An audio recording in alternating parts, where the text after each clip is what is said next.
our protection ahead of CEO Obama. The future generation. Now's the time to keep the promise of equal pay for equal work.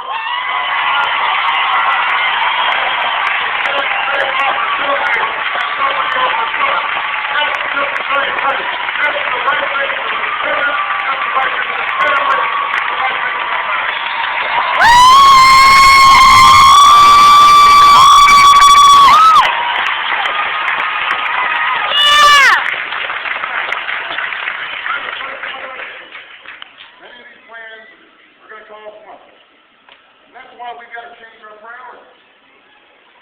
See, I've laid out how I will pay for every dollar by closing corporate loopholes, closing practices that don't help America grow, but I'll also go through the federal budget, line by line, and I will eliminate the programs that no longer work, even the ones that are popular with Democrats, and make the ones that we do need work better.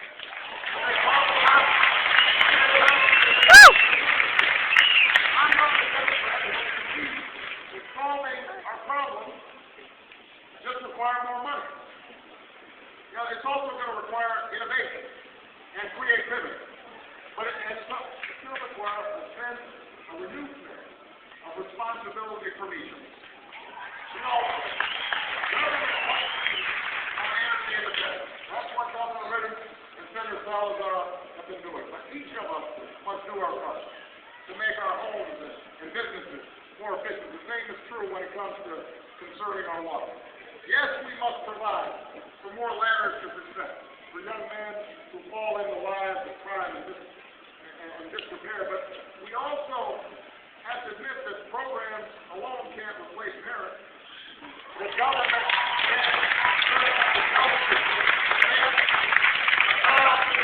the fathers have to take more responsibility and give us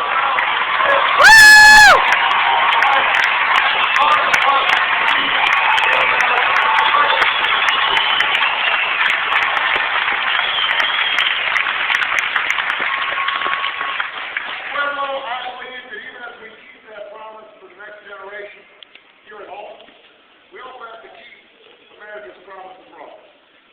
John McCain wants to have a debate about who has the temperament and judgment to serve as commander-in-chief. I want to have that debate with John McCain.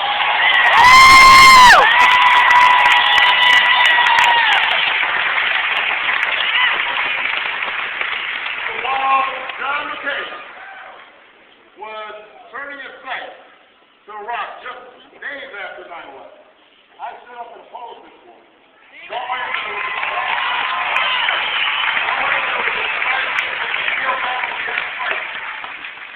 The real threats we face in Afghanistan and bin Laden, and those who actually killed 3,000 Americans. When John McCain said we could, and I quote, struggle through in Afghanistan, I argued for more resources and more troops to finish the fight against the terrorists who actually attacked us. I made clear that we must take down Osama bin Laden and his lieutenants if we have them in our sight. John McCain said he wants to take bin Laden to the gates of hell. He just needs to take them to the cave where he lives. That's what I will do.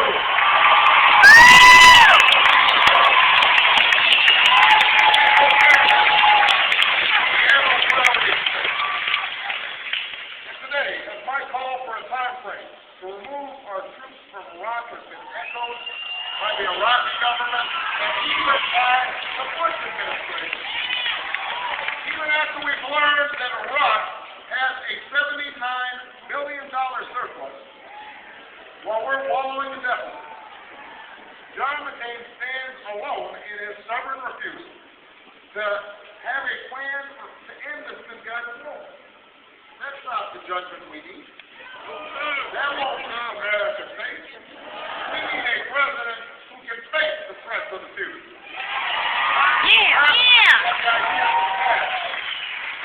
As Commander-in-Chief, I will never hesitate to defend this nation. But I will only send our troops into harm's way with a clear mission. and a sacred commitment to give them the equipment and training they need in battle and to stand.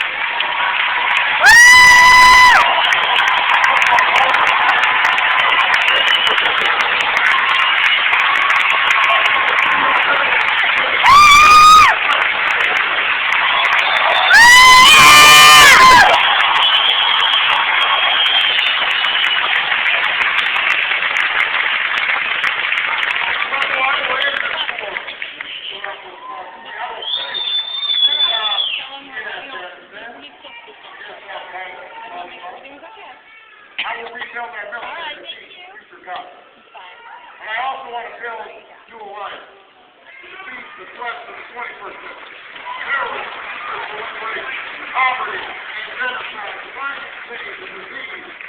And I will restore our moral standing so that America is once again seen as the last best hope for all who are called to the cause of freedom.